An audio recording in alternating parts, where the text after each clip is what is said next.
Hotspot, where dozens of 911 calls have been made, is now under fire. The City Council considering stripping the American Legion Post 159 of its alcohol license. It will not be the first time. The same location lost its license in 2016 after this brawl video surfaced. Now, as WALB News 10's Ashanti Isaac tells us, the issues there have continued.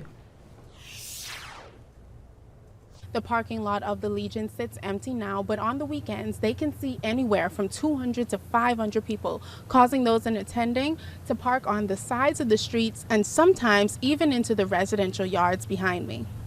It's park on both sides of the road, which is not our fault. We don't control the road. We control our parking lot. And when we have trouble, we call the police. And every time they call the police, if you try to fault the American Legion for, but we try to keep the peace. There have been 57 911 calls here already this year. At times, police have had to break up fights. That's why we decided to meet with the American Legion going into 23, because we were looking at these calls, what we were having, seeing them increase, trying to be proactive and get ahead of the curve. Residents tell me because of the overflow of people, they were forced to put up private property and no trespassing signs and chains to avoid people from parking in their yards. They park all in my yard, up and down the streets, and anywhere they can go.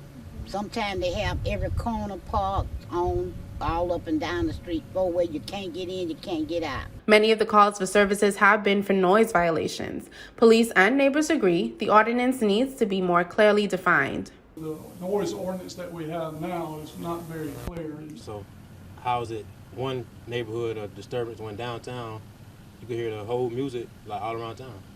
Ahead at 11, some possible solutions offered last night by both police and neighbors. Ashanti Isaac, WALB, your hometown news source.